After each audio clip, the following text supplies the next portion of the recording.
이 이야기는 경기도 부천시에 사시는 김수정 씨의 사연을 재현 및 각색한 이야기입니다. 이야기에 등장하는 모든 이름은 가명입니다. 이야기 시작 전 구독과 좋아요 한번 눌러주세요. 수정 씨의 이야기를 끝까지 들어주세요. 그럼 지금 바로 이야기 시작합니다. 그날 모텔 문이 닫히는 순간 제일 먼저 든 감정은 죄책감이 아니었어요. 살아있다는 기분이었어요. 아직도 그 느낌이 손끝에 남아있어요. 차가운 문손잡이, 딸깍 하고 잠기는 소리, 그리고 그 방 안의 공기. 그게 뭔지 지금도 정확히 설명을 못하겠어요. 근데 분명한 건 그 순간 저는 오랫동안 잊고 살았던 뭔가를 다시 느꼈다는 거예요. 제 이름은 김수정이에요. 올해 48이에요. 저 같은 사람 아마 많을 거예요. 아무도 입 밖에 내지 않을 뿐이지. 결혼하고 애 낳고 남편 챙기고 시부모 모시고 명절 보내고 애학원 보내고 김치 담그고 근처 마트에서 마주치면 그냥 아는 척 웃고 지나가는 그런 아줌마요. 겉으로 보면 평범해요. 아주 평범해요. 근데 그 평범함 안에서 제가 죽어가고 있었다는 걸 저는 아주 오랫동안 몰랐어요. 오늘 이 이야기를 꺼내는 건 고백하려는 게 아니에요. 변명하려는 것도 아니에요. 그냥 저처럼 텅 빈 느낌으로 살아가는 사람이 혹시 있다면 이 이야기를 들어줬으면 해서요. 당신만 그런 게 아니라고. 처음 결혼했을 땐 남편을 참 좋아했어요. 남편도 저를 좋아했고요. 신혼집은 작았어요. 방 2개짜리 오래된 아파트, 겨울이면 현관 틈으로 바람이 들어올 정도로 낡은 곳이었어요. 근데 그때는 그게 그렇게 행복했어요. 퇴근하고 들어오는 남편 발소리만 들어도 좋았어요. 그 소리가 계단에서 들릴 때 저는 괜히 앞치마 매만지고 머리 한번 쓸어 넘겼어요. 별거 아닌데 설렜어요. 진짜로요. 둘이 라면 하나 끓여 먹으면서 웃는 것도 좋았고 주말이면 손잡고 마트 가는 것도 즐거웠어요. 그 시절엔 남편이 저를 만지기만 해도 괜히 웃음이 났어요. 한 번은 제가 설거지하고 있는데 남편이 뒤에서 갑자기 허리를 앓는 거예요. 아무 말도 없이 그냥 꼭 안고 서 있는 거예요. 그때 저는 손에 거품 묻은 채로 한동안 그냥 서 있었어요. 심장이 두근거렸어요. 그게 불과 20몇 년 전 이야기예요. 근데 사람 인생이라는 게 참 신기해요. 행복이 영원히 이어질 것 같다가도 어느 순간 생활이 사랑을 덮어버려요. 마치 먼지가 쌓이듯이 한 겹 한 겹 아주 천천히. 그래서 언제부터인지 모르게 사랑이 그 아래 묻혀버리는 거예요. 아이를 임신하고 나서부터였어요. 입덧이 심했어요. 정말 심했어요. 남편 냄새만 맡아도 토할 정도였어요. 아침에 눈 뜨자마자 화장실로 달려가고 점심밥은 쳐다보지도 못하고 저녁엔 또 꺽꺽 울면서 속을 개원했어요. 남편이 퇴근하고 들어올 때 그 살짝 나는 담배 냄새와 바람 냄새, 예전엔 좋았던 그 냄새가 그때는 진짜 견딜 수가 없었어요. 남편도 처음엔 이해했어요. 등 두드려주고 죽 사다 주고 밤에 토하면 물도 떠다 주고 한 번은 새벽 2시에 제가 또 화장실에서 나오는데 남편이 눈도 반쯤 감은 채로 복도에 서서 물컥 들고 기다리고 있더라고요. 그때는 그게 참 고마웠어요. 근데 출산하고 나니까 이번엔 육아가 시작됐어요. 잠을 제대로 못 잤어요. 3시간 이상 연속으로 자본 기억이 없어요. 정말이에요. 아이는 밤마다 울었고 저는 눈도 제대로 못 뜬 채로 수유하고 기저귀 갈고 재우고 또 울면 또 일어나고 낮엔 집안일 해야 하고 몸은 붓고 가슴은 아프고 머리는 빠지고 샤워할 틈도 없어서 머리 감은 지 사흘 됐는데도 애 봐줄 사람이 없어서 그냥 질끈 묻고 사는 거예요. 거울 보면 제가 아니라 그냥 지친 여자 하나가 서 있었어요. 그 시절 남편이 가끔 안 나오면 솔직히 말할게요. 귀찮았어요. 아니, 귀찮다기보단 지금 그럴 기분이 아니야. 그 말이 먼저 나왔어요. 남편은 처음엔 섭섭해했어요. 우리 너무 오래 안 하는 거 아니야? 나 당신 남편인데. 그 말 들을 때마다 속으로 진짜 억울했어요. 저는 매일 죽어라 일하고 잠도 못 자고 몸은 만신창이인데 그게 섭섭하다고요? 말이 나올 수가 없었어요. 그래서 특별한 날에만 했어요. 남편 생일, 결혼기념일, 여행 갔을 때 약간 보상처럼요. 그땐 그게 그렇게 큰 문제가 될 줄 몰랐어요. 다 이렇게 사는 줄 알았어요. 애 키우는 부부는 원래 이런 줄 알았어요. 근데 어느 순간부터 남편이 먼저 안 오더라고요. 처음엔 편했어요. 아, 다행이다. 오늘은 안 피곤하게 됐네. 그런 생각이 솔직히 들었어요. 근데 이상하게 사람 마음이 참 간사해요. 계속 거절당하던 사람이 어느 날 포기하면 그제야 서운해져요. 그게 말이 돼요? 제가 밀어냈으면서 이제 오지 않으니까 서운한 거잖아요. 근데 어쩌겠어요. 그게 사람 마음인걸요. 아이가 초등학교에 들어가고 조금 손이 덜 가기 시작했을 때였어요. 어느 저녁 TV 보는 남편 옆에 앉아서 오랜만에 제가 먼저 어깨에 기대봤어요. 괜히 손도 잡아보고 살짝 기대도 보고 가슴이 두근거렸어요. 이게 뭐라고. 근데 남편이 TV 보다가 그러더라고요. 피곤하다. 내일 일찍 일어나야 돼. 그러고는 조용히 제 손을 내려놓고 일어났어요. 뭔가를 확 밀어낸 게 아니에요. 그냥 아무렇지도 않게. 그게 더 무서웠어요. 그날 얼굴이 뜨거워졌어요. 민망하고 자존심 상하고 괜히 눈물도 나오려 하고 저는 화장실에 들어가서 찬물로 세수를 했어요. 거울 보는데 제가 뭘 기대한 건지 모르겠더라고요. 수십 번 거절해놓고 이제 와서 먼저 다가가 놓고 거절당하니까 억울한 건지 아니면 그냥 이 집에서 여자로 살고 싶었던 건지 그날 이후로 저도 먼저 안 했어요. 그리고 그렇게 우리는 가족이 됐어요. 부부가 아니라 가족. 싸우는 것도 아니고 바람난 것도 아니고 각자 할 일 하면서 그냥 사는 거였어요. 애 학교 보내고 남편 회사 보내고 저녁 차리고 주말엔 장 보고 너무 익숙해서 감정이 사라진 줄도 모르고 사는 가족. 이게 결혼이구나. 이게 중년이구나. 그렇게 생각하면서 살았어요. 그 생각 자체가 이미 뭔가 포기한 거였는데 그때는 그게 당연한 줄 알았어요. 아들이 대학 가면서 자취방을 얻었어요. 짐을 쌀 때 저도 같이 도왔어요. 이불, 옷, 책상 앞에 붙어있던 메모지들, 교복은 버리고 캠퍼스지도 받아놓은 것도 챙기고 아들 방이 비어가는데 이상하게 말이 안 나오더라고요. 잘 먹어. 연락해. 몸 챙겨. 그 말밖에 못했어요. 아들 자취방 들어가는 날 짐 다 올리고 나서 엘리베이터 기다리는데 괜히 눈물이 났어요.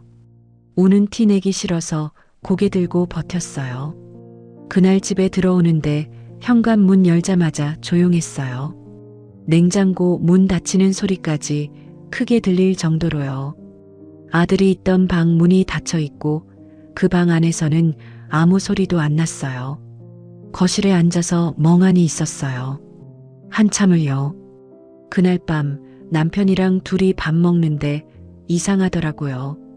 20년 가까이의 중심으로 살다가 갑자기 둘만 남으니까 밥 먹는데 무슨 말을 해야 할지 모르겠는 거예요.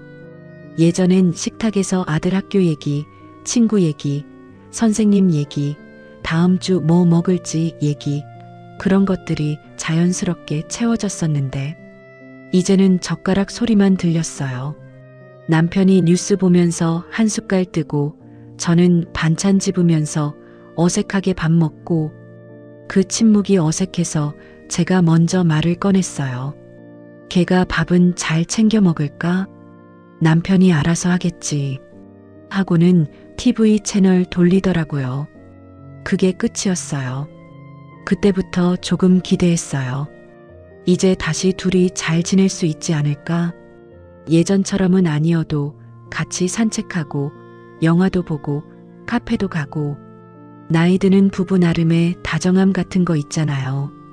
같이 늙어가는 거잖아요. 그러면 더 의지하게 되는 거 아닌가 했어요. 근데 남편은 아니었어요. 이미 자기만의 세상이 있었어요. 낚시. 그 인간은 낚시에 빠져 있었어요. 처음에는 회사 동기 따라서 한두 번 간다고 했어요. 어느 주말 아침 이른 시간에 슬그머니 일어나서 나가더라고요. 이상하다 싶었는데 저녁에 들어오면서 생선 들고 왔어요. 활짝 웃으면서 그걸 손질하는 남편 보면서 저는 오랜만에 남편이 웃는 걸 봤구나 했어요. 근데 그게 시작이었어요. 몇 번 따라다니다가 어느 순간 낚시 전용 카페에 가입하더니 장비를 사기 시작했어요. 낚싯대 하나가 생기더니 다음엔 의자, 다음엔 조끼, 다음엔 전용 신발, 다음엔 또 뭔가. 거실 한쪽이 점점 낚시용품 창고가 됐어요. 이거 얼마짜리야? 물어보면 얼마 안 해. 하고 슬쩍 넘어가고 그리고 주말이면 늘 없었어요. 1박 2일, 어쩔 땐 2박 3일. 저는 토요일 아침에 혼자 눈 뜨는 게 너무 싫었어요. 알람 없이 자연스럽게 일어나서 부엌에 들어가면 커피 내려놓고도 같이 마실 사람이 없고 창밖에 봄 햇살이 들어와도 같이 볼 사람이 없고 TV 켜놓고 혼자 점심 먹으면서 이게 내 주말이구나 했어요. 남편은 그 시간에 낚시터 사진 보내면서 웃고 있었어요. 팔뚝만 한 물고기 들고 그 사진 보는데 이상하게 눈물이 나더라고요. 나는 여기서 혼자 늙어가고 있는데 저 사람은 아직 신나 있구나. 나는 왜 이렇게 텅 빈 걸까? 그때쯤이었어요. 몸이 이상해지기 시작한 게 처음엔 그냥 피곤한 줄 알았어요. 근데 아니더라고요. 어느 날 오후 마트에서 계산하는데 갑자기 온몸이 후끈거렸어요. 얼굴이 빨개지고 땀이 배어 나오고 심장이 벌렁거리는 거예요. 아무것도 아닌데 계산대 앞에 서 있는데 혼자 땀을 닦으면서 얼마나 민망했는지 몰라요. 갱년기였어요. 병원 가서 얘기했더니 의사 선생님이 당연하다는 듯 말했어요. 이 나이면 다 와요. 하고 그 이 나이면이라는 말이 얼마나 서글프게 들리던지 별것도 아닌데 짜증나고 괜히 우울하고 밤에 잠 안 오고 남편이 숟가락을 식탁에 던지듯 내려놓는 소리에 심장이 쿵 내려앉고 아들이 전화 안 받으면 머릿속에서 별별 상상을 다 하고 이유 없이 서럽고 이유 없이 무서웠어요. 거울 보면 얼굴은 처지고 눈가에는 주름이 생기고 배는 나오고 예전엔 거울 보는 게 귀찮아서 안 봤는데 이제는 보기가 무서웠어요. 근데 제일 무서운 건 따로 있었어요. 제가 여자라는 느낌이 사라진 거였어요. 어느 날 저녁 드라마에서 연애하는 장면이 나오는데 아무 감흥이 없었어요. 예전엔 두근거리고 괜히 흐뭇하고 나도 저랬었지 했는데 그냥 다른 세상 얘기 같았어요. 저는 누구의 엄마고 누구의 아내고 누구 집 며느리고 집안의 살림꾼이고 애밥 챙겨주는 사람이고 제삿날 전을 부치는 사람이고 근데 정작 저는 없었어요. 48년을 살았는데 정작 나라는 사람은 어디 갔는지 모르겠더라고요. 그날 밤 혼자 베개에 얼굴 묻고 소리 없이 울었어요. 왜 우는지도 몰랐어요. 그냥 눈물이 나왔어요. 아무도 몰라요. 남편도 아들도. 저 혼자 그렇게 울었어요. 그러던 어느 날, 아파트 단지 안에 있는 작은 카페 있잖아요. 동네 아줌마들이 모여서 커피 마시는 그런데요. 저는 거기 한 달에 서너 번 정도 갔어요. 별 얘기 안 해요. 그냥 애들 학원 얘기, 남편 퇴직 얘기, 요즘 뭐 먹으면 좋은지 그런 얘기들이요. 근데 그날은 누군가가 장난처럼 말했어요. 우리 나이트나 갈까? 다 빵 터졌어요. 미쳤나? 이 나이에? 거길 왜 가? 무릎 아파서 어떻게 춤을 춰? 웃음이 한바탕 터지고 나서 좀 조용해졌을 때 우리 중에 임정숙 씨가 그러더라고요. 임정숙 씨는 우리 중에 제일 털털한 사람이에요. 머리 짧게 자르고 말도 직선으로 하고 웃을 때 소리도 제일 크고 이 나이니까 가지. 그 한마디 다들 잠깐 멈췄어요. 누가 반박을 하려다가 멈추고 누가 웃으려다가 멈추고 저도 그 말이 이상하게 마음에 걸렸어요. 집에 와서도 계속 생각났어요. 이 나이니까 가지. 생각해보니까 우리는 평생 누군가 눈치만 보며 살았어요. 어릴 땐 부모님 눈치, 결혼하면 남편 눈치, 애 낳으면 애 눈치, 시댁 눈치, 이웃 눈치. 한 번이라도 내가 하고 싶어서 뭔가를 한 적이 있었던가. 그 생각하다가 솔직히 울컥했어요. 그래서 갔어요. 남편이 낚시 간 날이었어요. 새벽 4시에 일어나서 나간 날.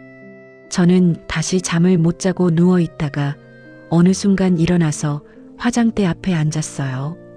처음엔 그냥 파운데이션만 바르려 했어요.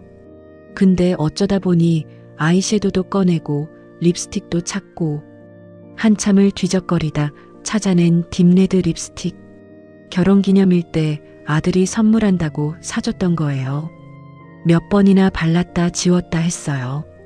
이게 너무 진한가? 나이 들어 보이나? 촌스럽나? 그러다가 그냥 발랐어요. 거울 속 제 모습을 보는데 낯설었어요. 근데 이상하게 나쁘지 않았어요.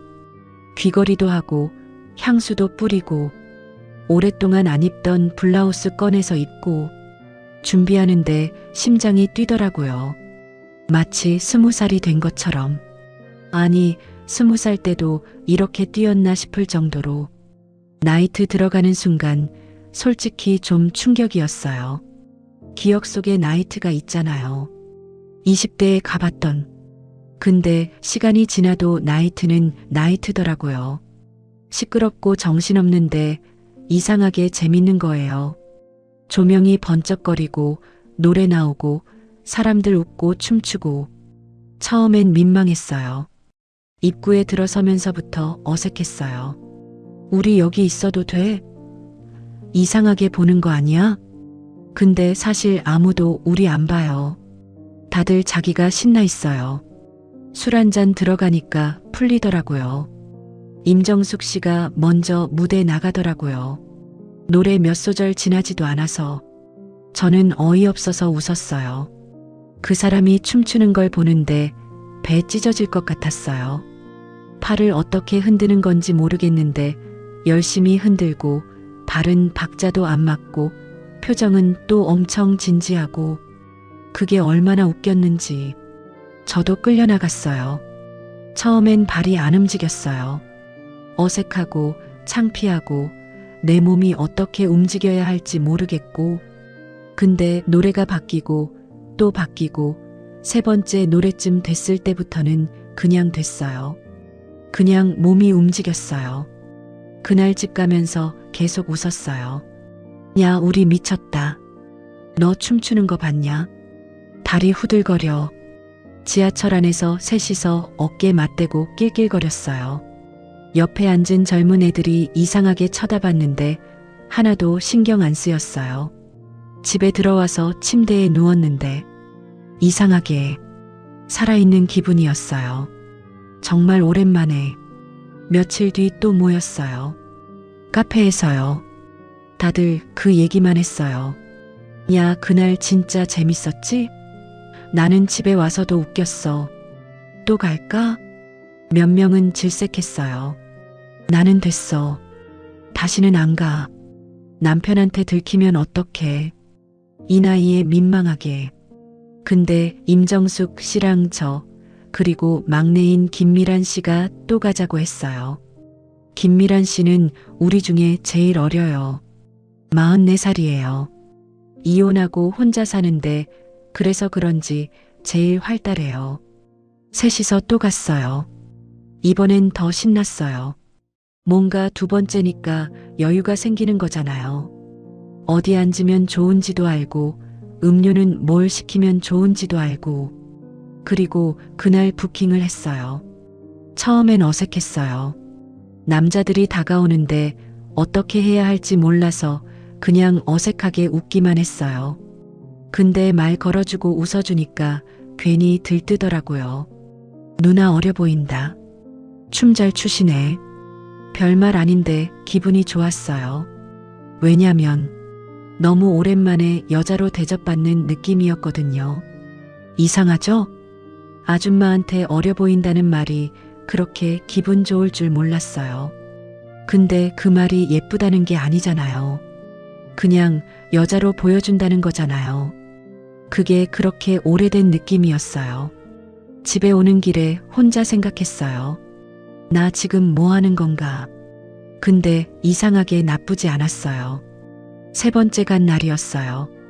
그날 김미란 씨가 생일이라고 했어요. 미란 씨가 먼저 연락했어요. 언니, 내 생일인데 우리 또 가요. 오늘 내가 쏠게. 저는 처음에 망설였어요. 솔직히 그때쯤 저는 이 나이트를 가는 게 맞는 건지 혼자 고민했거든요. 나이에 어울리지 않는 것 같기도 하고 남편이 알면 어떻게 생각할지도 무서웠어요. 근데 그날 남편이 낚시 간다고 아침에 나갔어요. 또 2박 3일이라고. 뭔가 마음이 탁 결정됐어요. 갔어요. 그날은 미란 씨가 좀 많이 시켰어요. 생일이라고 서비스도 받고 주변 테이블에서 챙겨주기도 하고 저도 꽤 마셨어요. 어차피 집에 기다리는 사람도 없고 내일 특별한 일도 없고 춤추고 웃고 떠들다가 자리에 앉아서 쉬는데 어떤 남자가 옆에 앉아도 되냐고 했어요. 처음엔 그냥 또 말 걸려는 사람이겠거니 했어요. 근데 이 남자가 달랐어요. 억지로 들이대는 스타일이 아니었어요.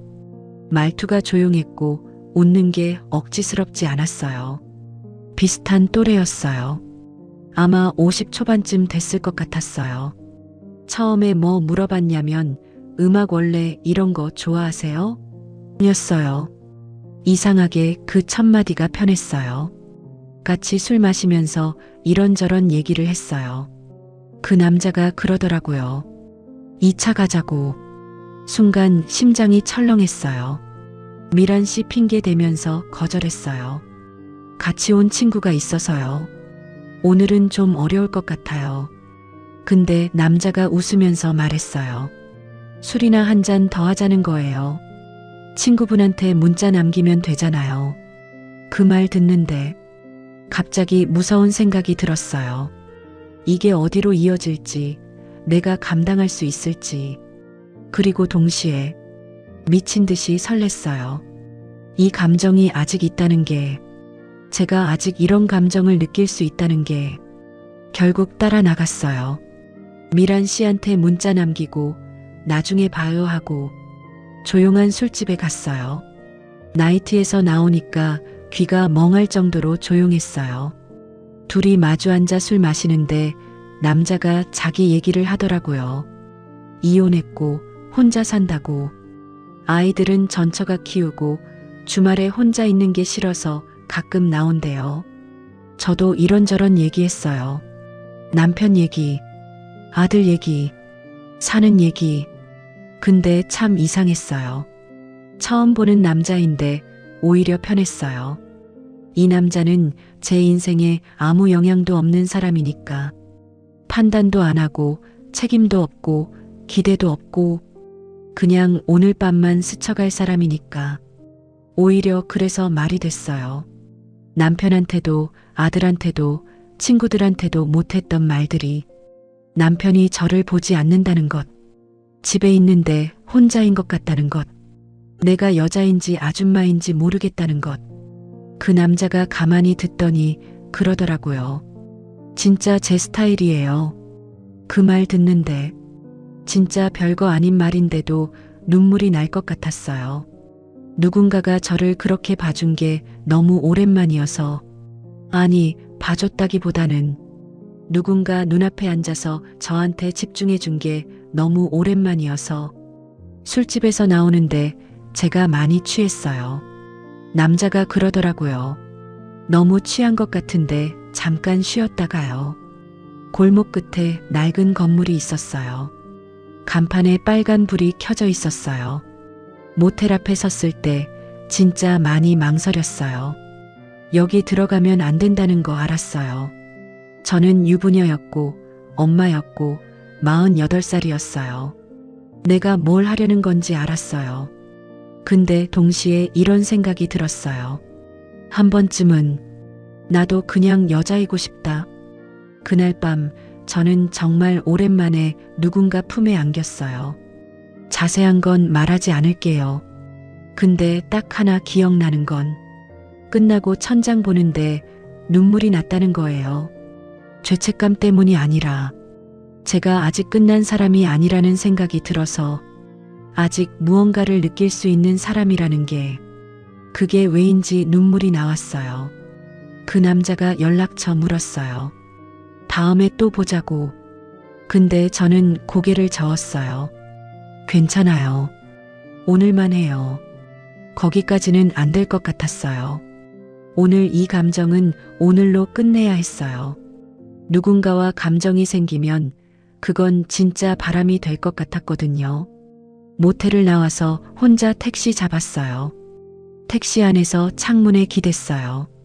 어두운 도로가 지나가고 가로등이 지나가고 저는 그냥 아무 생각 안 하려고 했어요. 집에 돌아와 샤워하는데 갑자기 죄책감이 몰려왔어요. 뜨거운 물 틀어놓고 그 물 아래 서 있었어요. 미쳤나 싶고, 내가 왜 그랬나 싶고, 남편 얼굴이 떠오르고 아들 얼굴이 떠오르고, 한참 그러다가 힘이 빠져서 욕조벽에 등 기댔어요. 근데 웃긴 건 그 밤이 계속 생각났어요. 나쁜 기억이 아니라 정말 오래전 잊고 살았던 감각처럼.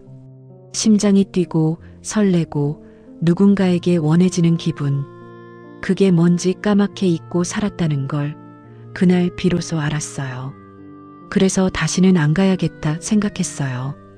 딱 한 번이었으니까 그걸로 끝내야 한다고 생각했어요. 그 다음 주, 그 다음 달 저는 일부러 미란 씨 연락을 조금 피했어요. 혹시 또 가자고 할까봐. 혹시 또 제가 흔들릴까봐. 2달쯤 지났을 때였어요. 미란 씨가 생일 챙겨준다고 연락했어요. 언니 생일 아니에요? 우리 오랜만에 만나요. 카페에서 밥 먹는데 미란 씨가 넌지시 그러는 거예요. 우리 오랜만에 또 가요? 저는 처음에 손을 저었어요. 에이 됐어. 이제 그런데 뭐하러 가. 말은 그렇게 했는데 속으로는 이미 흔들리고 있었어요. 집에 오는 길에 다 알고 있었어요. 또 가게 될 거라는 걸. 그날 저녁 남편이 또 낚시 친구들이랑 다음 주 주말에 간다고 했어요. 아무런 감정도 없이 그냥 말하더라고요. 토요일 아침 일찍 나가야 돼. 응.